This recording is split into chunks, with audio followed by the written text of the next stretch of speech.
I've made over $500,000 from passive income since 2020, and I'm gonna be honest, passive income is a lie. Most gurus out there are only showing you the tip of the passive income iceberg, and it drives me nuts because that is not the complete picture. There's so much under the surface that they don't want you to see. So today I want to give you the insider's perspective on what's lurking beneath this shiny surface, specifically the 3 hidden layers under the surface, and maybe give you a better alternative that, in my experience, is way less risky and way more profitable. But first, what is underneath this perfect surface? See, when most people talk about passive income, they make it seem like the amount of work is going to be something like this. A little bit upfront work, sure, but then mostly smooth sailing, basically zero work after you get going with it.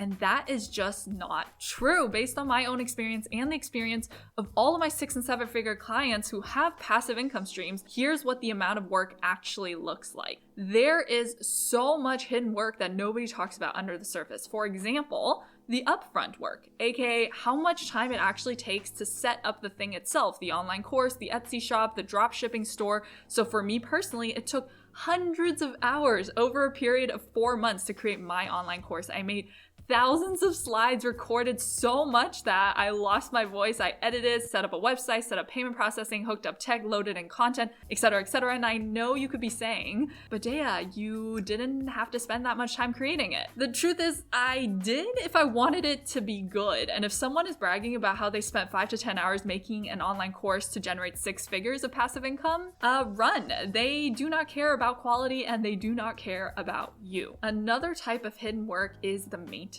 work. This is how much time it takes to maintain the passive income source, because despite popular belief, passive income by no means is just set it and forget it. So for my course, for example, it takes my team and I maybe 20 to 30 hours a week between all of us answering emails, student questions, fulfilling on the product, doing marketing and sales. And another example, I have a friend that runs a very successful Etsy shop, and I messaged her just now asking how much she works on maintaining this passive income source every week. And here's what she says. If you want to sell your digital product, then you really need to find a super good niche, which is unlikely, or have a really large social media following or other internet fame so that people actually choose your products over others. And in her opinion, passive income on Etsy doesn't really exist. If you want to make sales, you have to spend tons of time creating the product, maintaining marketing, and then also dealing with all the financial bookkeeping stuff. And then still, depending on the product price, Etsy will still take 1/7 to 1/5 of your income. So the TLDR is it takes many hours to set something up to only get a handful of sales combined with large fees, so there is no easy financial success, and it's definitely not passive over on Etsy. And most importantly, let's zoom out on this graph, because beyond the upfront and the maintenance work, what about the hundreds of hours and years of freelancing and work experience that actually allowed me to get to the point where I could create a valuable, profitable product? Because that's the reality. My course only made $500,000 because of the real upfront work.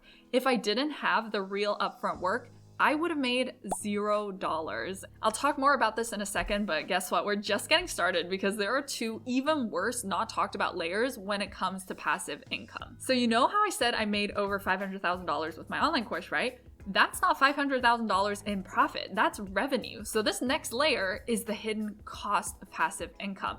So upfront costs, I was pretty cheap, but I still had to spend money on branding, website build, tech setup, tools upfront for my online course before I ever made a single dollar. I spent probably thousands before my course was launched.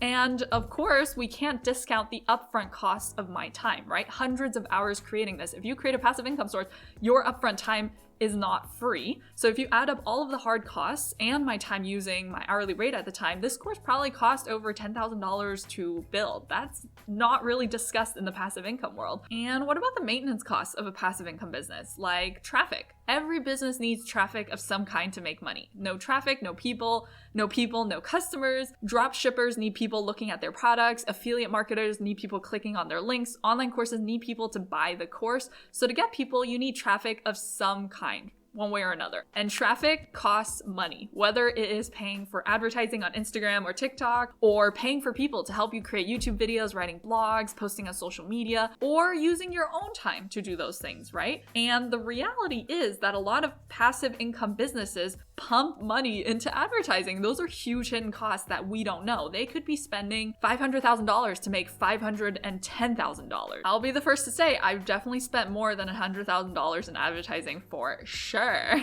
And what about people costs? business owners can't do everything themselves. A lot of these huge personal brand gurus you see have huge back-end teams fulfilling for them. So for example, I used to manage a prepper blog for a guy that made full-time income from affiliate marketing. Now, he had an entire team of writers, editors, content managers, SEO experts creating and publishing 3 to 5 articles every single week for every website he had, and he had so many websites. That's the hidden cost and work of affiliate marketing. You don't just publish one blog post or one YouTube video or one TikTok with a few affiliate links and make mad money. It is really a business. It's a strategic operation with people you pay if you want to make the kind of money that's realistic to live off of. And I'm not even going to dive into the costs for tools and tech, but best believe there's a lot of hidden costs there too. So hidden work, hidden costs, still to come, the worst layer of all, and what I would actually recommend you do instead if you truly want to live that freedom lifestyle without tons of upfront work or hidden costs. But first, let's talk about this third layer, and it's honestly so scammy because most people selling passive income options target beginners on purpose because beginners have the least amount of context, the least amount of understanding about how much work it actually requires to build these income sources, and they won't tell you this, so I will. Most beginners with zero experience and zero audience will not succeed with making passive income, and they're not telling you that because they have a financial incentive to convince you that it's easy peasy lemon squeezy. Most of these passive income options are extremely risky and have a very high failure rate. I have worked with a lot of 6 and 7 figure passive income businesses, and please believe me when I say it is hard work to make an online course successful, to make a digital download shop successful, to make affiliate marketing successful. It's not impossible. It's just really hard. And it's about 10,000 times harder if you're a beginner without that context, because starting a business kind of requires you to be a generalist in a lot of things. You need to know at least a little bit about product strategy, sales and marketing basics, audience building, traffic sources and options, tech setup, maybe a bit of copywriting, design, or you need to be willing to pay for help with these things. And beginners don't know that full picture. They don't have the full context, which is why it's so much easier to convince them to join a $5,000 dropshipping course for quick, easy money. So you know what's really ironic? As a beginner, you will make so much more money by ignoring these passive income streams and instead picking and sticking with a less sexy option. This less sexy option in particular is what I did back in 2016 when I had zero work experience. It is actually what allowed me to get to this point where I could even create a profitable passive income stream. And that unsexy option is... these are my little drumsticks. Freelancing. As someone who has done both passive income and freelancing extensively, I've launched and managed tons of passive income streams for clients, and I've also worked with hundreds of freelancers. Here's how I would say they compare based on my own experience. So upfront work, I would say for passive income is relatively high because you have to not only build the thing itself, but it requires so much work experience and context upfront to actually have a chance of success. Freelancing, medium, I started freelancing with zero work experience and I just kind of figured it out along the way. Maintenance work, I would say, is about the same, depends on how you set up your passive income business and depends on how you set up your freelancing and what you offer as a freelancer. Now, the upfront costs for passive income businesses, like I said, there are quite a lot of upfront costs. For freelancing, almost zero. I had a laptop and Wi-Fi and that was basically all I needed. I don't think I spent more than maybe $100 in my first 6 months of freelancing. Maintenance costs for passive income businesses, I would say, is pretty medium. Depends on the size of your operation. You could be spending thousands a month or tens of thousands a month or hundreds of thousands a month. A maintenance cost for freelancing? Again, basically zero. There's really nothing you have to pay for. Most things can be done with free tools, which I also talked about on my channel. Risk, big one. So passive income for me is very, very, very high risk, depending obviously on your experience, but I would say it's pretty high risk. Freelancing risk is not zero, but I would still say it's low because there's not much upfront that you are putting into it in terms of investment or work. So even if it doesn't work out and you've tried your best, there's not really much that you are losing. If anything, you're just gaining some useful skills that you can then apply to something that you do in the future. Now, last two things. Potential for short-term profit. Passive income, I would say, is pretty low. It took me some time to get my money back and be profitable. And for freelancing, I would say it's relatively medium because you just don't have as many expenses. So basically I was profitable with my first client because I didn't spend any money upfront, which is awesome. Potential for profit long-term, I would say both are quite high if you know what you're doing.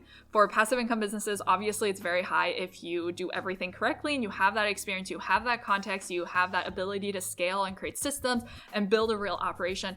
And as a freelancer, I think the profit for long term is super high as well. There are so many freelancers making 6 figures, multiple 6 figures. I think it just comes down to what you offer, how you offer it, the types of clients you work with, which of course I talk about all in my channel as well. So if you're curious about freelancing and wondering how that might hypothetically work for you, then watch this video next where I break down step by step how I'd start freelancing today if I could start over. I talk through what to offer, how to make money, and so much more. And as always, thanks so much for watching, and I hope to catch you in the next one. Okay, bye!